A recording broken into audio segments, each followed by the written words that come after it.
I've spent years investigating the 7 wonders of the ancient world.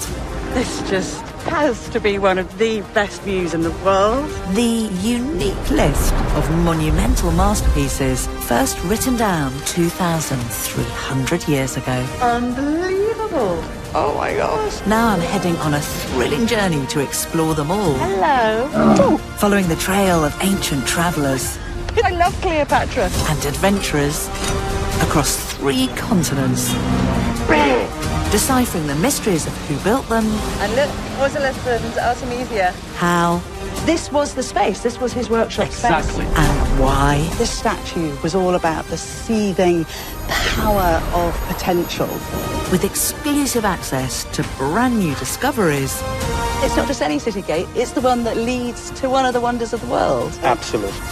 To bring the wonders back to life, exactly where they once stood.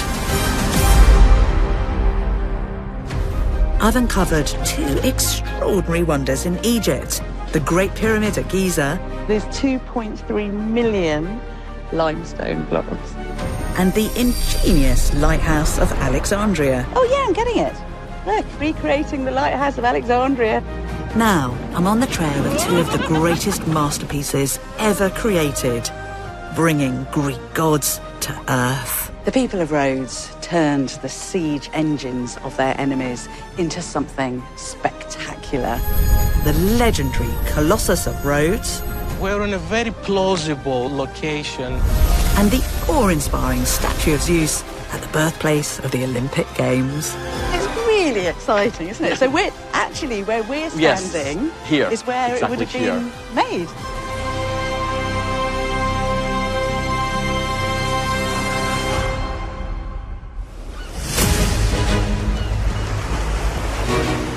I've left the wonders of Egypt behind, and I'm heading for one of the most captivating of the Greek islands, Rhodes. In ancient times, a strategic pivot point between East and West, a naval powerhouse, and for just 50 years, home to an awe-inspiring wonder, the Colossus of Rhodes, a mammoth statue of Helios, the god of the sun. These 2 pillars here on either side of the entrance are where the feet of the Colossus were said to have been planted. So he'd have straddled the harbour right here, towering over boats like this as they came in. Just look at this 450-year-old drawing. You can see how this iconic power pose captured the imagination for centuries. But the truth is, there is a big question mark over where the Colossus actually stood.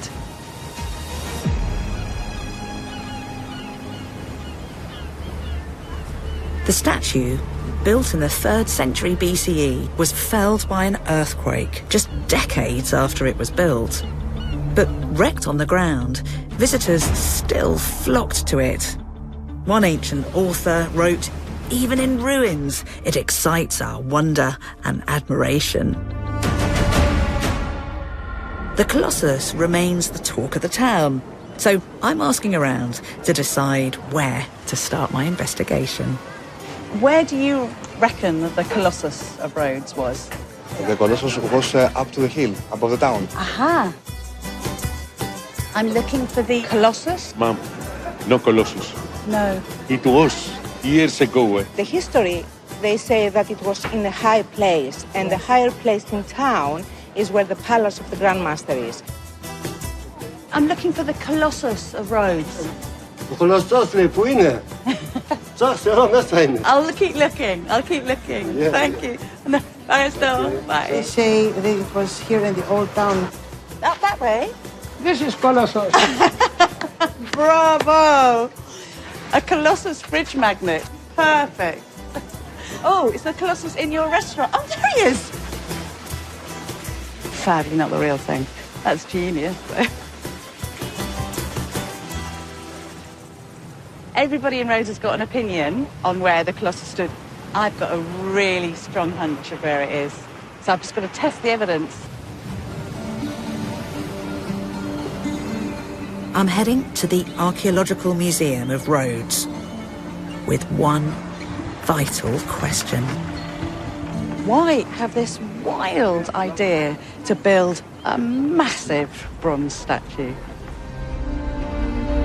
The island is packed with intriguing evidence, much of it pointing to one key factor: war. Just look at these. So the huge stones in this courtyard are basically ancient cannonballs that were launched at the city of Rhodes in an attack just before the Colossus was built. So our wonder emerged from a time of turmoil. In 332 BCE, Rhodes became part of Alexander the Great's empire. After his death, rivals fought for this coveted prize, leading to a brutal invasion by a force 40,000 strong. It was a desperate siege. Death, disease and destruction were rife. Eventually, everyone decided enough was enough.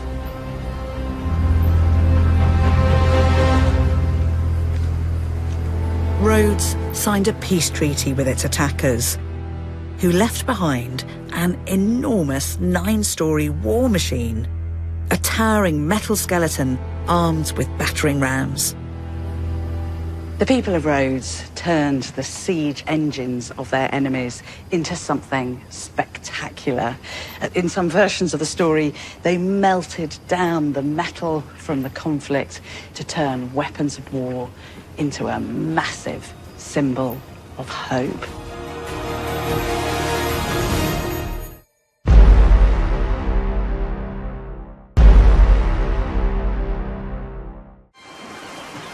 I'm travelling between the 7 wonders of the ancient world, and I'm here in Rhodes to uncover the truth of the Colossus, a towering celebration of the sun god Helios. Helios was the patron deity of the island, which makes sense because Rhodes averages 300 days of sun a year. In the Archaeological Museum, there's a head of the god carved just a century after the Colossus was created. A key clue to what our wonder looked like. So pleased to be able to show you this because it's just beautiful, isn't it? And also fascinating. So if you look round the back here, you can see he's got these holes in the back of his head where a solar crown would be put. And I don't know if you agree, but I mean, look at his face. He's just gorgeous. Whoever made this smaller Helios must surely have seen our awesome Colossus, so may well have been inspired by it. It's all making me think about the human artist behind our super-sized god.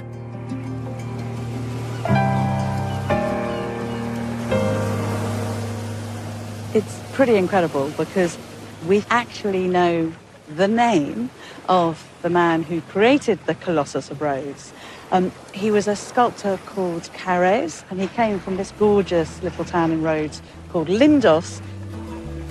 When Chares was a child, a huge building project was underway at this stunning temple complex.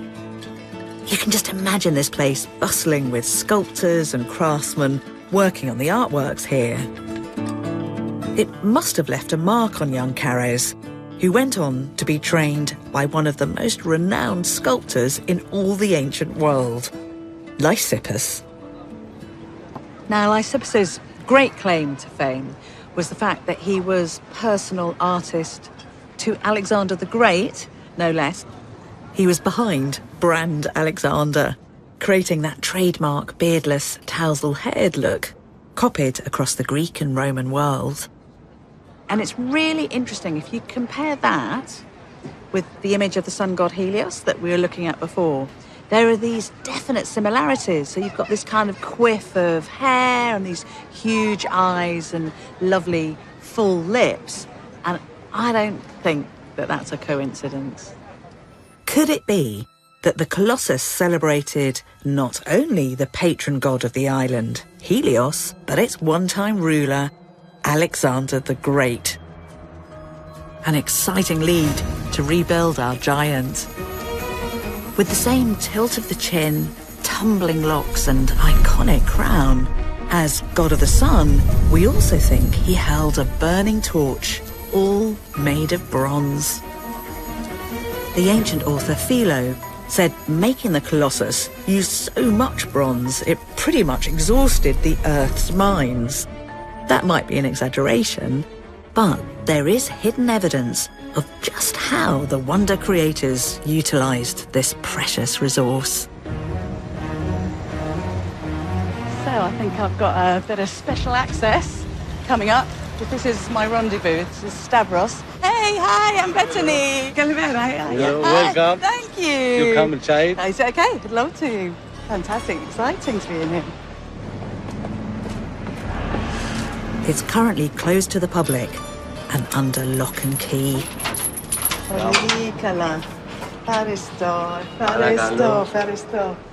A few years ago, builders working on this apartment block stumbled across something incredible.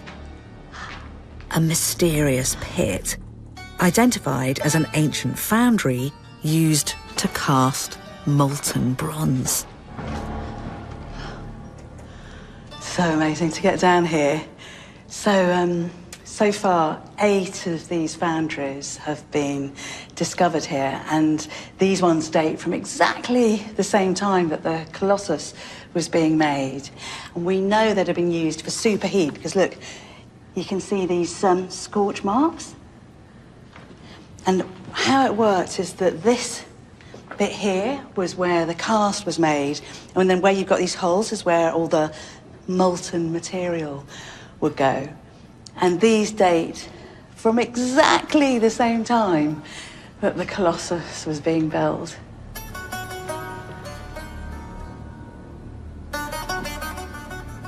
So, sections of the mighty Colossus could well have been forged in this metalworking district.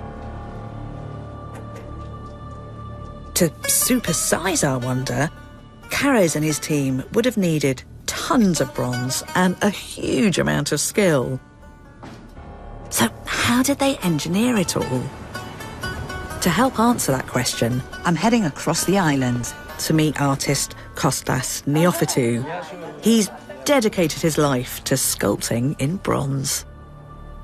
You work in the same method Yes. that the sculptor of the Colossus of Rhodes used. Yes, the same method, exactly the same method.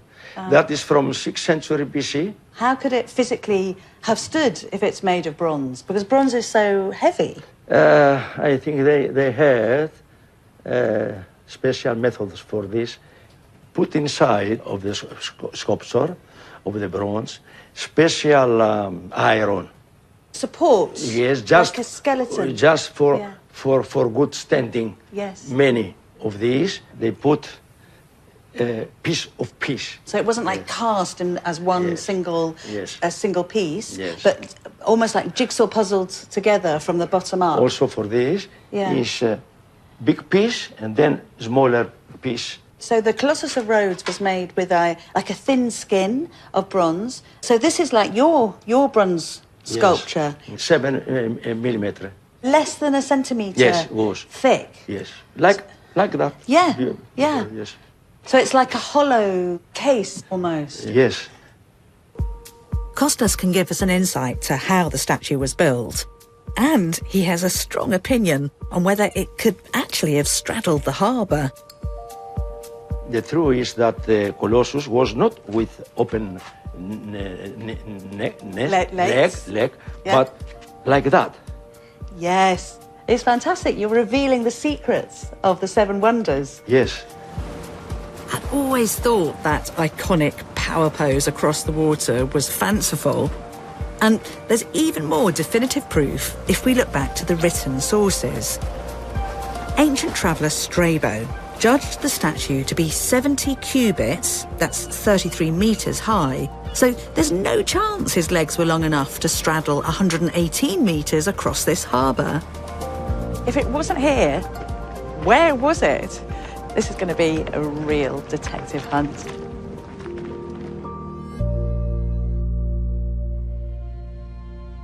So far, we've got a good idea of what his face may have looked like, framed by that solar crown. And we think his mighty bronze legs, instead of straddling the harbour, would have been planted in a more classical pose. Now, I've unearthed a new lead, taking me higher in the town and closer to the sun, to meet Rhodes historian Spiros Psaropoulos. This is a pretty nice place to come Isn't to it look for impressive? evidence. Isn't it impressive? Just look around us. You see the past being present. Definitely. We are part of it. We walk in it. You can sense the footsteps of antiquity Yes. taking us all the way to evidence. The immense palace of the Grand Master was originally built as a fortress 700 years ago by a group of crusading knights, the Knights Hospitaller. But Spiros knows the history here goes far deeper. This base here on which the statue stands is much more important than a statue itself because it does come from the time of the Colossus. And we can see here the name of priest. His name is Nikon. We can see it here. So he's Nick the priest.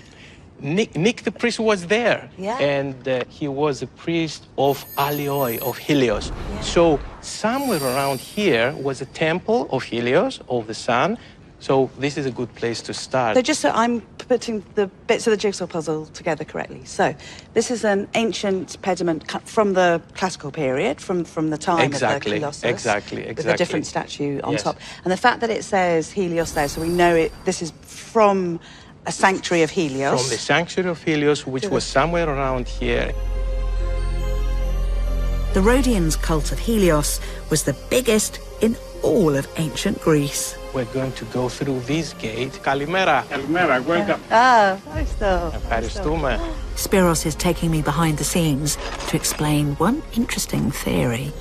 A gate in time. Let's go through time. Let's go. Ευχαριστούμε. Exciting.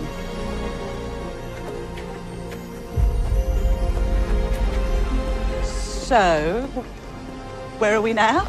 We're in a very plausible and very possible location of the statue because it overviews the harbor. The real Colossus site also needed to allow for a complex construction process, as described by the ancient writer Philo. They built the first part, and then they buried it in dirt, and then they continued with the second part, and then they covered it again with dirt, and they continued working from bottom to the top. So you need a huge area for that. We need a construction site. And Philo was very clear that the diameter of this cone should be something like 102 meters, as big as Trafalgar Square. So wow. it must have been really amazing to sail Yeah. from Egypt and just suddenly see something that you definitely associate with Rhodes, Yeah. a miracle. Yeah, a miracle, and also something you'd talk about. You know, you'd share the news as you went on your boats back out around the world. So what do you think then? You think most likely here? I tend to think that it was here. After all, what is Helios? He's the light, he's the truth. Can we look directly at him? No. But from the shadows, from everything that is left around us, we can follow this trace and maybe we can come as close to the truth as possible. Yeah, well said, well said. We should always be searching for the truth. The palace is a good contender. As the site of a sanctuary to Helios, it would make sense. But I have a problem with this theory. The space just doesn't seem big enough. I've always thought it would be on higher ground, as close as possible to the sun. Spiros says there's one more place in Rhodes to explore.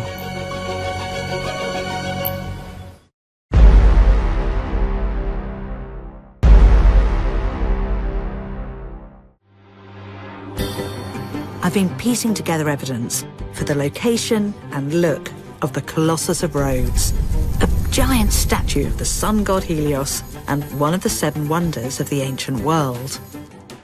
I've ruled out the age-old myth of the statue standing legs spread across the harbour. I'm hoping my next stop might be where our giant wonder actually stood. The Acropolis of Rhodes. Up here, there was a massive stadium where games were held to honour Helios. So it's almost certain there'd have been a temple to him here too.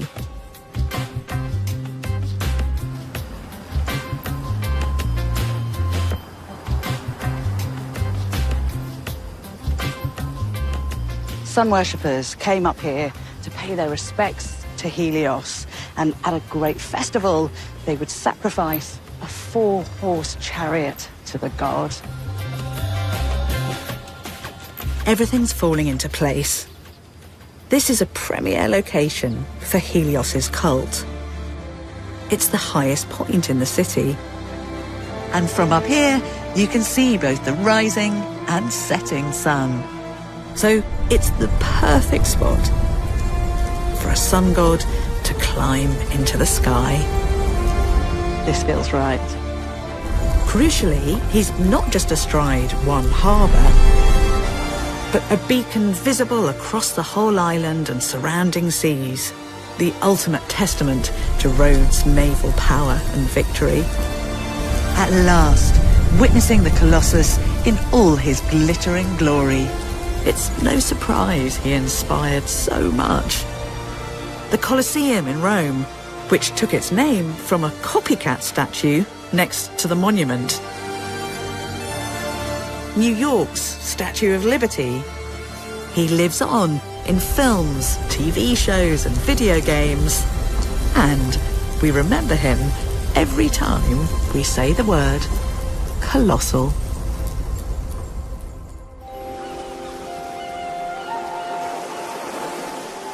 As the sun sets over Rhodes, it's time to continue my journey of investigation. Setting sail on the high seas, I'm getting closer to how those ancient wonder tourists must have felt over 2,000 years ago.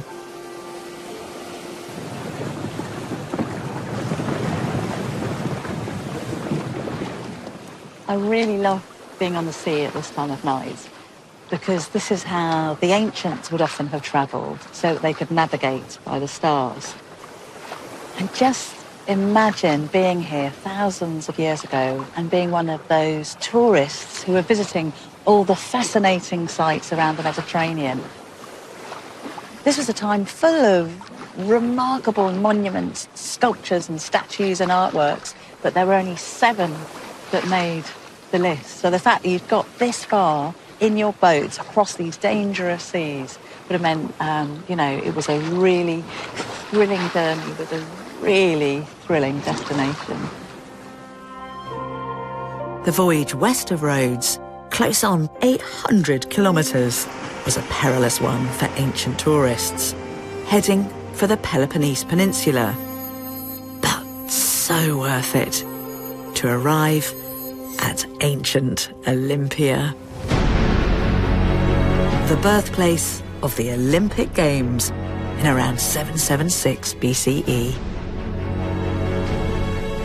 The games here weren't just about competition.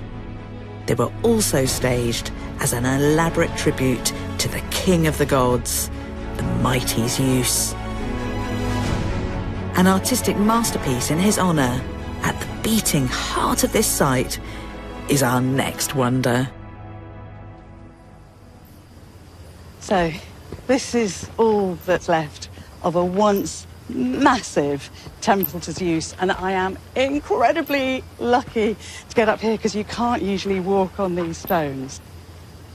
In its heyday, you have to imagine it, this was enormous and ambitious and elaborate, but what was created within cost more to make than this whole temple itself. It was a magnificent, towering statue of the king of the gods himself, and it was the biggest indoor sculpture that's ever been made.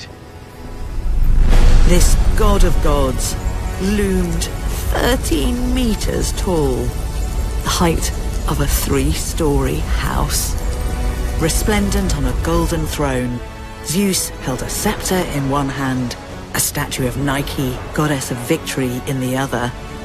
A pool of olive oil at his feet doubled his divine image, all to celebrate the ancient Greek ideals of physical power and contest. A constant reminder to the 50,000 or so who flocked to the games of exactly who was in charge.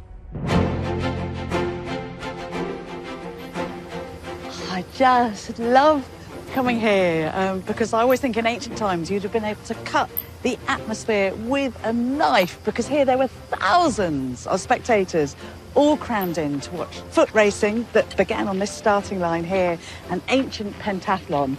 And everything was about being the best of the best in honour of the most powerful of all of the gods, Zeus. The Olympic Games were year zero for Greece, the start of all dates, marked by a truce of peace across the Greek world.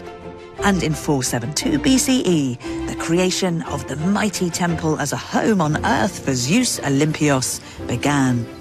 Adorned with splendid sculptures depicting mythical battles and divine chariot races.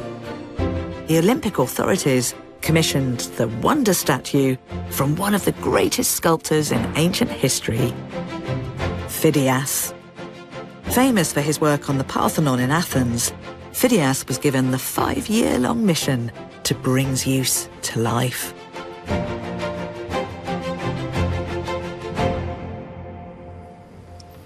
Phidias was the superstar artist of his day, and he was in his 50s when he was working here. So what he produced was really the pinnacle of his career. And not only that, but the building over here has been identified as the very workshop where he produced the statue of Zeus. And I've got a mate who's working on restoring it now. Angelos. Bethany. Hello. What are you doing? Expert archaeologist Angelos Kotsinas knows all its secrets. Would you like to come inside? Yes. So what's your step, huh? He wants to show me the evidence that proves its original purpose. A bustling workshop where Phidias himself realized his vision of Zeus. Imagine a big crew, a big team, okay, under the orders of Phidias, working every single day trying to make this amazing statue. And we know that because of what archaeologists discovered. Exactly. Yeah. Okay. So, Look at can you that. see this? Well, Well, yeah, but not so close. This is Beautiful. a black painted pot. Yeah. And the amazing thing about this pot is this inscription in the bottom of the pot. And it's written in Greek, Phideo imi, Yes. which means property of Phidias. It's so incredible, this, because it's like kind of in offices today, it's really annoying if somebody steals your coffee cup, so you might put your name on it. And he's Exactly. doing exactly the same. It's the only thing that connected directly with Phidias. Yeah. It's his personal pot. Let's just have a moment. This is one of the creators, one of the 7 wonders of the world. Yes. And he's left us this clue. It's actually really touching, because that's his handwriting. Of so course, it's yeah. like his signature Yeah. in a way. It's the only finding we have and connect directly with Phidias. Yeah. Right? Amazing. So that was found round Yes. here. The workshop is directly west of the Temple of Zeus. So this is the original entrance of the Exactly, workshop. this is the workshop. It's down at the far end where the wonder was lovingly created. This is like, is that right? Yes, This is where it this is happened. exactly where the statue was made. Here, exactly here. I mean, it's really exciting, isn't it? So we're actually where we're Yes, standing here, is where it would exactly have been made, isn't it? Yes, exactly. And this room has the same dimensions with the inner room of the Temple of Zeus. Okay. So it's completely mirroring it so that they can work out, Yes. you know, how it feels, what the proportions Exactly. look like. So Phidias is like working inside the temple. Look from above. Compare the workshop with the temple space. It matches perfectly, meaning Phidias could test proportions and the play of light on his masterpiece before moving it to the temple. And brilliantly, it's littered with clues to the actual creation of the wonder. He was using this kind of mold to make the gold details in the dress of the statue. So this is some like fold of the cloth, maybe? Exactly. Yes, all these details. Yeah. There were many small pieces going all around the dress. Yes. To- And to decorate, so like he would have looked like he was dressed, like shimmering. In gold. Exactly. What else have you got? What else have you got here? Oh, glass. He used glass to make all these small details in the decoration, like flowers and all these kind of things. Yes. Yeah, and here you can see it more clear. See, terracotta mold with a glass on it. Here, there are remains from ivory plates. Yes. So this is fragments that left over from this procedure. So he had like an ivory skin. Exactly. Didn't he? And people talked about it sort of shimmering and it looking like it's like a beautiful human skin. Exactly. You know, translucent, but even more beautiful because it belonged to a god. Yeah. And this ivory, is it elephant or hippopotamus ivory? Elephant ivory. Yeah. Yes. So you've got raw materials coming from all these different continents to create this artwork as Exactly. well. I love it. I love it here. These clever techniques meant that ivory and gold plates could be painstakingly assembled. With this evidence, now we can recreate this remarkable statue in all its glory. With a shimmering ivory skin, glass decorations, and a ton of glittering gold, Phidias's wonder was the ultimate jewel in Olympia's crown. Can't just have felt like an ordinary workshop. No, not at all, not at all. Yeah. Yes, and that's why this space is very important.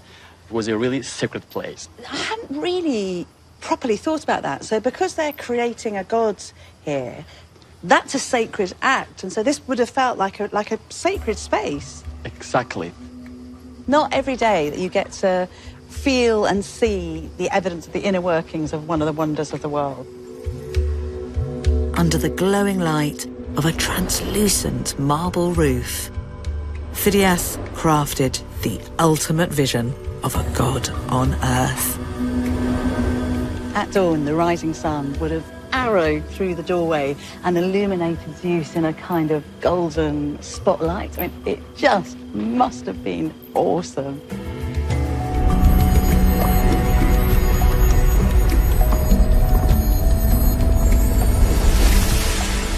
Just imagine Zeus's powerful presence here, inspiring the athletes to test their strength in this, the original Olympic Stadium.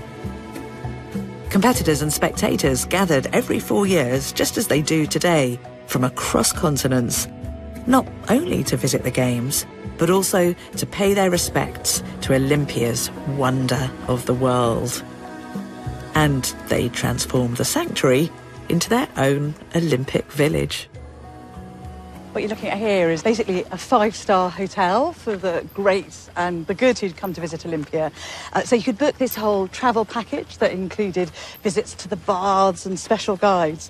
And there's a brilliant record of somebody saying, please save me from the guides of Olympia, because I'm sure there were loads of people who were pretending to know about this place and selling their services very expensively.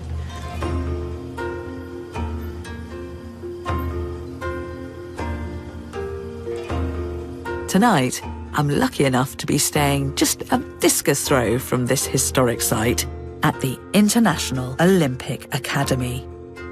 Its purpose, to inspire today's athletes with those original Olympic ideals born right here. It's a great place to reflect on the widespread, enduring appeal of Olympia's statue of Zeus. Zeus ends up on coins. So this was a coin, this is a replica obviously, that was minted by the Roman Emperor Hadrian. Coins give us helpful images of Phidias's masterpiece. And so did, and this is something I just carry around with me, also a replica obviously, a coin that was minted by this man, by Alexander the Great. And look, there's the statue of Zeus on the back. And it just tells us that this is a wonder that really became legendary. And I think particularly for these kind of great men of history, they wanted to be associated with Zeus's power. So I'm going to sleep with both of these Zeuses as my lucky charm tonight and see what adventure Zeus brings for tomorrow.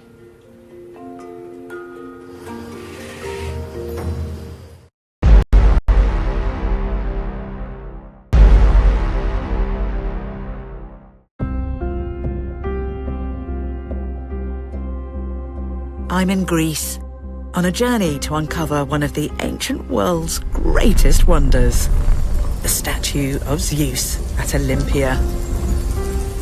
Zeus's worship was a driving force behind the ancient Olympics, an event that united the Greek world in the spirit of athletic excellence.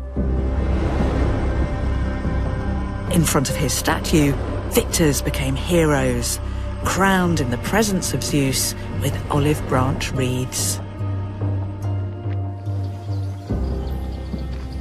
Ancient authors used to imagine what would happen if Zeus stood up and the fact that he would smash through the roof of the temple. In a way, that was what was special about him. This statue was all about the seething power of potential, of mettle and might and wanting to win. This was a god who didn't have any time for losers. Just like our modern Olympics, the Games were a massive draw. Thousands of spectators from Europe, Asia and Africa converging at the ancient port of Phaia. From here, many joined an opening ceremony procession as the athletes made their way to Olympia. You like it? I like it. Archaeologist Kostas Antonopoulos has tracked this ancient route with fascinating discoveries. You need to imagine that every 4 years, this port was filled with boats and ships of every kind. They'd have been thick with anticipation and excitement. They've nearly got to Olympia when they arrive at this port. They will be at the sanctuary. Should we cheat and get in our car? But don't say it to anyone. No, I won't tell it. Our secret. Thanks to ancient sources and Kostas's research, we can retrace the steps of the pilgrims who came to see this wonder. After training in nearby Elis, athletes and these spectators converged on a 30-kilometre sacred procession. A procession was the culmination of the trip that they were doing for maybe weeks or even months. Yes. From Sicily or from Northern Africa. So this was exactly the last. I'm going left, is that no, it? Oh, going to the right. It's my fault. No, I got distracted by that sign for honey. I love Greek honey so This much. is the purpose of the science, I know. to attract you. You can imagine the procession starting as a small stream of people, Yeah. but later on becoming slowly a river. How big was the procession? Maybe tens of thousands. Maybe tens of thousands. Wow. And how long would it have taken them, the whole route?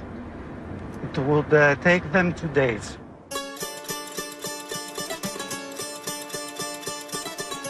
Oh, hang on a second. Just a little off-roading opportunity. Sorry for this, No, I'm sorry. but it's more authentic. It's more authentic.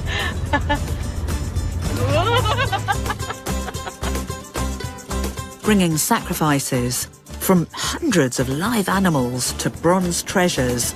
River's so beautiful. At the river Alpheus, pilgrims paused to wash and purify their offerings for Zeus. Zeus, he is the father of all gods and of all humans. Yes. And he needs to be honored in the best possible way. Yeah. And what a better idea to bring gifts. Yeah. Everybody likes gifts. Everybody loves a present. Imagine carrying all these gifts. You know, their minds was to make the god happy. Yes. Everything was happening with that concept in their minds. Yeah. It was a living god. We are getting closer and closer. Olympia! Yeah. Look You see at the sign? that! Eventually, this mass of people reached Zeus's sanctuary, ready for the festivities to begin. And for the final leg, I'm on foot, arriving just as they would have done, back to the heart of Zeus's remarkable home on Earth, here in Olympia. Tracing the importance of Zeus here has changed my whole understanding of the games.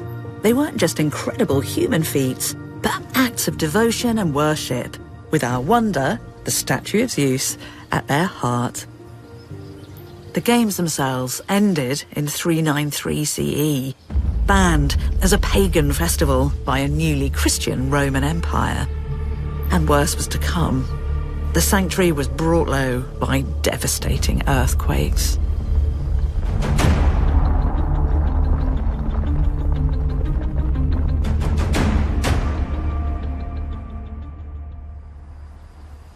The statue itself was ripped from the temple and put on a boat and shipped out to the new capital of the Roman Empire, Constantinople. It stood on display in a palace for a few decades, and then, as a result of a massive city fire, it was burnt to the ground. So even the king of the gods isn't a match for the power of Mother Nature.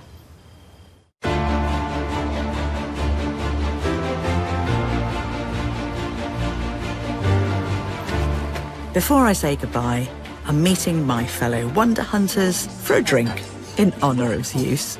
That's the thing, is that the Olympics, it's not just about sport. It's about belief and experience and feasting. You know, it's like a whole pack. It's kind of a massive festival, isn't it? People from all over Greece were coming here, having their tents, and waiting for this big event. Yes. And at the same time, have a chance to visit the temple, to see the statue, to see what Phidias made, huh? Yeah. It must be one of the reasons that we're still talking about Phidias and the statue and that wonder today, because it must have been totally awesome. To Phidias! Oh, cheers! Panos, lovely to be here.